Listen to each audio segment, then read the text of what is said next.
तो दोस्तों एक बार फिर से स्वागत है आपका हमारे इस चैनल में, जहां आज हम एक्सप्लेन करने वाले हैं ड्रीम गर्ल 2 मूवी को। तो वीडियो को शुरू करते हैं, और अगर वीडियो अच्छा लगे तो वीडियो को लाइक जरूर कीजिएगा, और इसी तरह की वीडियोस पाने के लिए आप हमारे इस चैनल को सब्सक्राइब भी कीजिएगा, ताकि आपको इसी तरह के लेटेस्ट और फ्रेश कंटेंट मिलते रहे। तो फिल्म की कहानी शुरू होती है करम से, जो कि पार्ट 1 में रामलीला में अभिनय किया करता था, मगर अब वह माता के जगराते गाता है। वह और उसके पिता जगजीत दोनों ही ये काम संभालते हैं, लेकिन इतना काम करने के बावजूद वो अभी भी कर्ज के दलदल में डूबे हुए हैं। और साथ ही करम जो है वो परी नाम की लड़की से प्यार करता है। दोनों ही एक दूसरे से प्यार करते हैं, और एक दिन इस प्यार के बारे में परी के पिता को मालूम चल जाता है, जिनका नाम जयपाल होता है। लेकिन परी ने अपने पिता से करम और अपनी शादी की बात कर ली होती है, इसलिए परी जो है वो करम के पास कॉल करती है और उसे बताती है कि कल सुबह तुम्हारे घर मेरे पिता शादी की बात करने के लिए आ रहे हैं, जो कि बहुत ही जल्दबाजी में हुआ था, और इसके लिए अभी करम तो बिल्कुल भी रेडी नहीं था। तो परी के पिता जयपाल आते हैं, जहाँ पर कि वो परी और करम की शादी की बात करने के लिए आए थे। लेकिन यहाँ आने पर जयपाल को मालूम चलता है कि करम और उसके पिता जगजीत कर्ज के दलदल में डूबे हुए हैं, और उन्हें ये भी मालूम चलता है कि ये लोग बहुत गरीब हैं। इसलिए जयपाल जो है वो उनके सामने एक शर्त रखता है कि जब तक करम बैंक बैलेंस के रूप में 25 लाख और अपना घर और एक पक्की नौकरी नहीं ढूंढ लेता,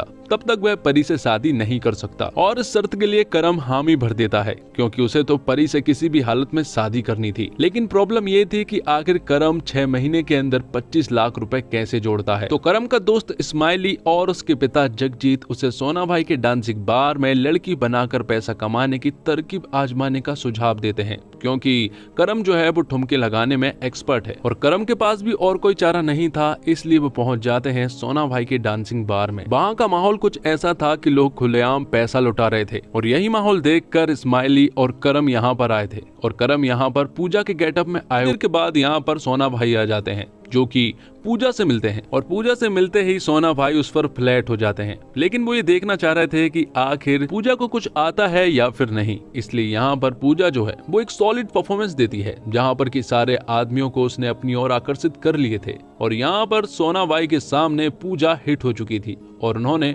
उसे काम पर भी रख लिया था, और सोना भाई को पूजा बहुत ही ज्यादा पसंद आ चुकी थी। तो अगले दिन करम जब कपड़े सुखा रहा होता है, तभी उसके पिता उसके पास आते हैं। दरअसल में क्रेडिट कार्ड का लोन लेने के चक्कर में उसके पास एक बंदा कॉल करके बार बार परेशान किया जा रहा था, इसलिए करम के पिता जो है वो उसे फोन देते हैं। और यहाँ पर करम उस बंदे से पूजा बनकर सुरीली आवाज में बात करता है, और बातों ही बातों में पूजा ने उस बंदे को पटा भी लिया था, इसलिए वो बंदा ही क्रेडिट कार्ड का लोन पे कर देता है। अब अगले सीन में हम देखते हैं परेश रावल उर्फ अबू सलीम को, जिनके पास इस्माइली आता है। दरअसल इस्माइली जो है वो अबू सलीम की बेटी सकीना से प्यार करता है, और यहीं पर हम सौतेले बेटे शौकिया को भी देख पाते हैं। तो यहाँ पर अबू सलीम इस्माइली से कहते हैं कि वो तो शादी के लिए बिल्कुल रेडी है, लेकिन उनकी एक शर्त ये है कि उन्हें सबसे पहले अपने बड़े बेटे शाहरुख की शादी करनी है, जो कि 6 महीने से डिप्रेशन में है। उसे एक लड़की ने छोड़कर चली गई थी, और तब से वो डिप्रेशन से बाहर नहीं आ पाया है। तो इस्माइली के ऊपर अब शाहरुख की जिम्मेदारी भी है, उसे डिप्रेशन से बाहर निकालना है, और उसके लिए एक लड़की भी ढूंढनी है। और साथ ही में बताया जाता है कि अबू सलीम की एक बेटी है जिसका नाम जुमानी है, और जुमानी का पति कोई और नहीं बल्कि सोना भाई है, और उनका तलाक होने वाला है। तो आगे हम देखते हैं कि इस्माइली जो है वो करम के पास आता है, और वो से सारी सिचुएशन समझाता है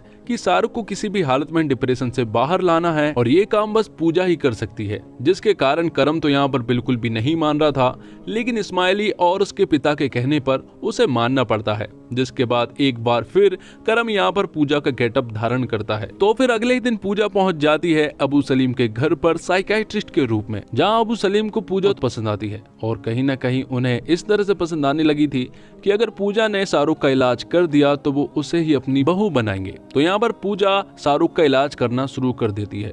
बहुत दिनों तक वो उसके आमने सामने लटके झटके लगाती है, लेकिन शाहरुख को कोई फर्क नहीं पड़ रहा था। लेकिन एक दिन शाहरुख को पूजा के चंगुल में फंसना ही पड़ता है, और यहाँ पर शाहरुख जो है वो पूजा के प्यार में पूरी तरह से पागल हो चुका था। वो उसे पसंद आ गई थी, और उनके घर में एक और लड़का था जिसे पूजा बहुत पसंद थी, और वो लड़का था अबू सलीम का सौतेला बेटा शौकीन। शौकीन को भी पूजा बहुत ज्यादा पसंद आई थी, लेकिन अबू सलीम ने पूजा को अपने बेटे शाहरुख के लिए सिलेक्ट किया है। जिसके बाद अबू सलीम इस्माइली से बात करते हैं। वो उससे कहते हैं कि पूजा को मैं अपने घर की बहू के रूप में देखना चाहता हूँ, क्योंकि मेरे बेटे शाहरुख को वो बहुत पसंद आई है। शाहरुख को ठीक करने में यहाँ पर करम को 10 लाख रुपए मिले थे। यहीं पर अबू सलीम के अब्बू भी होते हैं और वो इस्माइली से कहते हैं कि अगर तुम ये शादी करवा देते हो तो मैं तुम्हें 50 लाख। ये सुनने के बाद इस्माइली तुरंत ही करम के पास दौड़ा दौड़ा जाता है और उसे ये सारी बातें बताता है। करम फिर से ये सारी बातें नहीं मान रहा था, क्योंकि उसे पूजा बनना बिल्कुल भी पसंद नहीं था, लेकिन उसे अपनी शादी भी करनी थी। इसलिए वो लोग प्लान बनाते हैं कि जैसे ही वो शाहरुख से शादी करेगा और पैसा मिलने के बाद वो अगले ही सुबह वहाँ से भाग जाएगा। और उन्होंने ये सारी बातें जो है वो परी को भी नहीं बताई थी,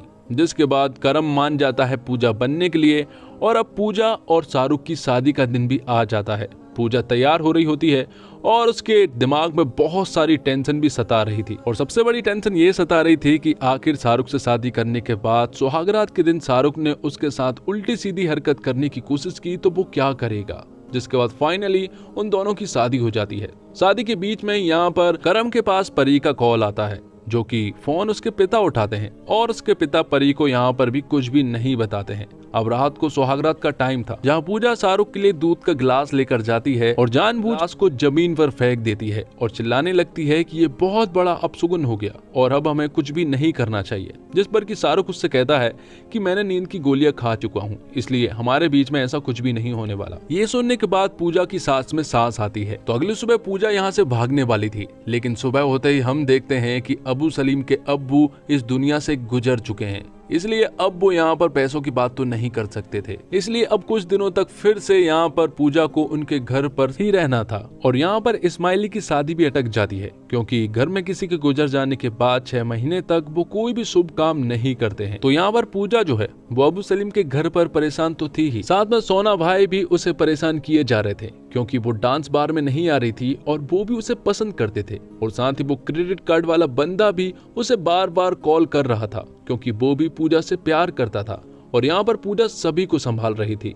अगले दिन एंट्री होती है करम की, मतलब कि करण अभी भी किसी के, और जब वो सामने आया तो जुमानी मतलब कि अबू सलीम की बेटी को वो बहुत ज्यादा पसंद आ जाता है। वो कहती है कि सोना भाई से तलाक हो जाने के बाद वो करम से ही शादी करेगी, लेकिन करम को तो जुमानी बिल्कुल भी पसंद नहीं थी। लेकिन करम के पिता जगदीप को जुमानी बहुत ही ज्यादा पसंद आ जाती है और इसलिए अब जगदीप जुमानी से शादी करना चाहता था, इसलिए वो उसके घर पर पहुंच जाता है। लेकिन यहाँ पर जुमानी जो है वो जगदीप को बहुत बुरी तरह से डांट भगा देती है। अब अगले सीन में हम पूजा को देख पाते हैं, जो कि सोना भाई के डांस बार में थी। तो यहाँ पर सोना भाई पूजा से कहते हैं कि मेरे 2 बच्चे हैं, क्या तुम उन 2 बच्चों की माँ बनना पसंद करोगी? लेकिन पूजा यहाँ पर उसे कोई भी भाव नहीं देती है, लेकिन मना भी नहीं करती है, क्योंकि उसे यहाँ पर पैसे छापने थे। तो अब जिस तरह से करम जो है वो पूजा के गेटअप में घूमता रहता है, इसलिए कभी कभी उसके लिप्स पर लिपस्टिक लगी रहती है, तो कभी कभी वो लड़कियों के कपड़े लेकर घूमता रहता है। और जुमानी भी करम के ऊपर हमेशा लिपटने की कोशिश करती रहती है और परी ये बहुत दिनों से नोटिस कर रही थी, इसलिए यहाँ पर परी को शक हो रहा था। अब कुछ दिनों के बाद हम देखते हैं कि शाहरुख को पूजा के साथ रोमांस करने की इच्छा होने लगती है,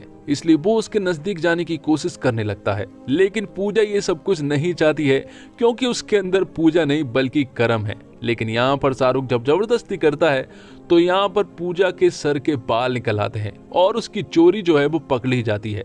तब वो दोनों साथ में बैठते हैं और यहाँ पर पूजा उसे अपनी सारी सिचुएशन समझाती है कि वो एक लड़की से प्यार करता है और उसी वजह से ये सब कर रहा है। करम भी उसे बताता है कि वो भी शादी नहीं करना चाहता, लेकिन अपने पिता की वजह से वो ये सब कर रहा था। तो अब शाहरुख भी करीम का साथ देने लगता है। अब कुछ दिनों के बाद अबू सलीम के घर वालों को मालूम चलता है कि पूजा मां नहीं बन सकती। ये सुनने के बाद अबू सलीम को बहुत ज्यादा बुरा लगता है, क्योंकि उन्होंने सोचा था कि शाहरुख को एक संतान हो जो कि उसका वारिस बने, लेकिन यहाँ पर ऐसा कुछ भी नहीं हो रहा था। इसलिए वो लोग पूजा को झड़वाने की बात करते हैं और ये सुझाव देती है कोई और नहीं बल्कि जुमानी। वो उन्हें जगह जगह है और पूजा को झाड़ फूक का काम करवाती है। आखिर में वो शाहरुख और पूजा को एक नदी के पास ले जाती है और 3 डुबकी लगाने को कहती है। लेकिन यहाँ पर जैसे ही वो दोनों डुबकी लगाते हैं तो तीसरी डुबकी में शाहरुख ही बाहर आता है और पूजा बाहर नहीं आ पाती। तो सभी को ऐसा लगने लगता है कि पूजा अब गुजर चुकी है। और फिर अगले दिन यहाँ पर पूजा को लेकर एक शोक सभा होती है, जहाँ पर कि पूजा का भाई करम आता है और वो सभी को बुरी तरह से मार रहा था,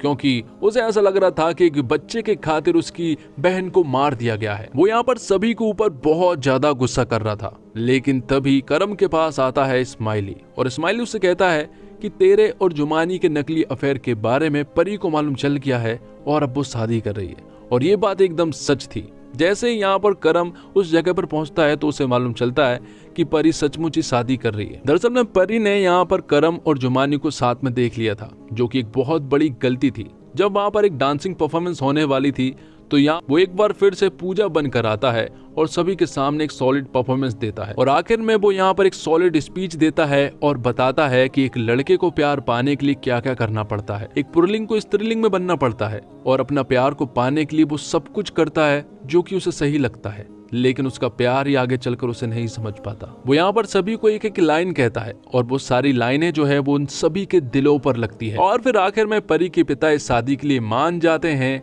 और यहाँ पर करम और परी की शादी करा दी जाती है। तो दोस्तों, फिल्म की सबसे खास बात इसकी स्क्रिप्टिंग है और ऐसा लगता है जैसे कॉमेडी पंच की बारिश हो रही है। एक पंच खत्म होने से पहले ही दूसरा जोक आ जाता है, जिसकी वजह से आप लगातार हंसते रहते हैं। फिल्म का फर्स्ट हाफ स्ट्रॉन्ग है, लेकिन सेकंड हाफ थोड़ा स्लो हो जाता है। फिल्म की एक और अच्छी बात यह है कि कुछ देर में कोई ना कोई एक छोटा सा मैसेज भी आपको दे देती है, जिस पर आपका ध्यान जाता है, लेकिन तुरंत ही कॉमेडी से आप उस पर टिक नहीं पाते हैं। वहीं फिल्म में लाइटिंग का इस्तेमाल भी है कि लड़कियों के बीच जब आयुष्मान होते हैं तो नजर सिर्फ उन पर ही रहती है और आसपास की लड़कियों को देखते ही नहीं है। लाइटिंग के अलावा फिल्म बाकी तकनीकी तौर पर स्ट्रॉन्ग नहीं है, लेकिन जिस तरह से की ये फिल्म है उसमें बात बतौर दर्शक खास मायने नहीं रखती। ऐसा नहीं कि फिल्म में सब कुछ अच्छा ही है, बल्कि कई जगह पर फिल्म हल्की भी साबित होती है। फिल्म का म्यूजिक बहुत कमजोर है और बहुत कोशिश करने के बाद भी उससे कनेक्ट नहीं हो पाता है। लेकिन निर्देशक राज सांडलिए बिना वक्त गवाए मूल कहानी पर आ जाते हैं। कर्म का पूजा बनकर चार मर्दों के रिझाना तर्क से थोड़ा परे लगता है, मगर हास्य और मनोरंजक सिचुएशन में आप तर्क पर ज्यादा ध्यान दिए बगैर इंटरटेन होते हैं। फिल्म में अन्नू कपूर, असरानी, परेश रावल, बिजराज, सीमा पहवा, राजपाल यादव जैसे कॉमिक के दिग्गज की भरमार है, जिनके सहारे राज सांडलिए मजेदार कंफ्यूजन क्रिएट करते हैं। मगर कई जगह पर उन्होंने किरदारों के अनावश्यक ट्रैक डाल दिए हैं, जिनके कारण कहानी खिंच जाती है। कहानी में उतार चढ़ाव की कमी भी थोड़ा लंबा सा नजर आता है। वन लाइनर के जरिए रोजमर्रा की जिंदगी में वह हास्य तलाश ले जाते हैं, मगर कुछ संवाद बचकाने भी लगते हैं। और संगीत की बात की जाए तो मीट ब्रदर्स का दिल का टेलीफोन 2.0 गाना अच्छा बन पड़ा है, मगर बाकी के गाने प्रभावित नहीं कर पाते हैं। और फिल्म के पहले सीन से ही ये फिल्म बहुत मजेदार है। आप बिल्कुल भी बोर नहीं होते हैं, खूब हंसते हैं। फिल्म अच्छी पेस से आगे बढ़ती है और आप ड्रीम गर्ल की इस दुनिया में गुम हो जाते हैं, अपनी सारी टेंशन भूल जाते हैं। एक के बाद एक मजेदार सीन आते हैं और आपको एक सोशल मैसेज भी मिलता है, बिना ज्ञान के मजेदार तरीके से। और आयुष्मान खुराना ने एक बार फिर दिखा दिया है कि वो कमाल के एक्टर हैं और उन्हें लेकर जो कहा जाता है वो सही कहा जाता है कि उनका अपना अलग जॉनर है। ड्रीम गर्ल में सिर्फ पूजा की आवाज थी, यहाँ पूजा दिखती है और बेहद हसीन तरीके से आपका दिल जीत लेती है। अनन्या पांडे अच्छी तो लगी है, लेकिन एक्टिंग पर थोड़ा और काम करना होगा। उन्होंने अच्छा काम किया है। करम यानी पूजा किरदार में अन्नू कपूर शानदार है और आयुष्मान और उनकी केमिस्ट्री गजब की है। परेश रावल के कमाल का काम किया है। राजपाल यादव जबरदस्त है। अभिषेक बनर्जी, मनोज जोशी, सीमा पहवा, मनोज सिंह, सबका अच्छा काम है। और ड्रीम गर्ल 2 ओपनिंग बॉल पर ही कॉमेडी का सिक्सर लगा देती है। पूरी फिल्म में आयुष्मान कॉमेडी के धुआंधार पारी खेलते हुए दर्शक का बहुत खूब मनोरंजन करते हैं। इस फिल्म में हीरो भी आयुष्मान खुराना है और फिल्म की हीरोइन भी आयुष्मान खुराना ही है। एक मर्द को औरत के रूप में बड़े पर्दे पर देखना और उसके पीछे 4 मर्दों का पीछे लगना लॉजिक से परे है, लेकिन फिर भी इस फिल्म को हम खूब इंजॉय करते हैं। पहली ड्रीम गर्ल के मुकाबले ये फिल्म ज्यादा मजेदार है, लेकिन जिस तरह से ड्रीम गर्ल ने एक स्ट्रॉन्ग मैसेज दिया है वो इस फिल्म में मिसिंग है। फिर भी कहा जा सकता है कि आयुष्मान खुराना ने उन्हें दिया हुआ टास्क एक असली रॉडी के रूप में पूरा किया है और उनकी टीम ने उनका पूरी तरह से साथ भी दिया है। तो ये कह सकते हैं कि ड्रीम गर्ल 2 पूरी तरह से अभिनेता आयुष्मान खुराना के कंधों पर करम सिंह और पूजा की भूमिका में अभिनय के प्रति उनका समर्पण और मेहनत स्पष्ट नजर आता है। लेकिन कहते हैं ना कि अति सर्वत्र बरजते, तो एक बिंदु पर आने के बाद पूजा का आकर्षण बिखरने लगता है। पूजा के इस टूटते तिलिस्मे पर प्लास्टर चढ़ाने को फिल्म में परेश रावल, अन्नू कपूर और राजपाल यादव से लेकर मनोज जोशी, सीमा पहवा, विजय राज, अभिषेक बनर्जी, मंजू सिंह जैसे हास्य कलाकारों की पूरी बारात लेकर ये धाकड़ कॉमेडी फिल्म बन जाती है। और अनन्या पांडे की बात करें तो सिर्फ अपनी विरासत के बूते पर फिल्म पा रही अभिनेत्री Ananya Pandey film dream girl 2 की सबसे कमजोर कड़ी है। उनका पर्दे पर होना या फिर ना होना दोनों का कोई खास मतलब नहीं निकलता। साफ पता चलता है कि संवादों को याद रखने के दबाव में उनका अभिनय सामने नहीं आ पा रहा है। ना वह दृश्य की आवश्यकता समझ पा रही हैं और ना ही अपने संवादों की गहराई। इस मौके पर दर्शक फिल्म ड्रीम गर्ल की हीरोइन नुसरत भरूचा को बहुत मिस करते हैं। अनन्या पांडे की बतौर लीड हीरोइन ये छठी फिल्म है और अब उन्हें ये साबित दर्शक उनके नाम पर फिल्म देखने आ सकते हैं। एक अभिनेत्री के तौर पर उन्हें अभी बहुत मेहनत करने की जरूरत है। और फिल्म की बाकी तकनीकी फिल्म में सिनेमेटोग्राफर CK मुरलीधरन और जीतन हरमीत सिंह ने फिल्म के क्लाइमैक्स वाला दृश्य बहुत ही खूबसूरती से फिल्माया है, जब परी अपनी बारात लेकर करम सिंह के घर आती है। एडिटर हेमल कोटरी ने भी बहुत मेहनत की है, लेकिन फिल्म परी वाले दृश्य में ढीली पड़ जाती है। दरअसल इस किरदार की अब कहानी में जरूरत नहीं बची है और मेकअप और कॉस्ट्यूम का काम देखने वाली टीम का फिल्म ड्रीम गर्ल 2 में बहुत ही अच्छा योगदान रहा है। और इसी के साथ ये वीडियो यहीं पर खत्म हो जाती है। तो दोस्तों उम्मीद करता हूँ आपको वीडियो पसंद आई होगी। वीडियो पसंद आई हो तो वीडियो को लाइक जरूर कीजिएगा और इसी तरह के वीडियोस पाने के लिए आप हमारे चैनल को सब्सक्राइब भी कीजिएगा, ताकि आपको इसी तरह के लेटेस्ट और फ्रेश कंटेंट मिलते रहे। धन्यवाद। जय हिंद, जय भारत,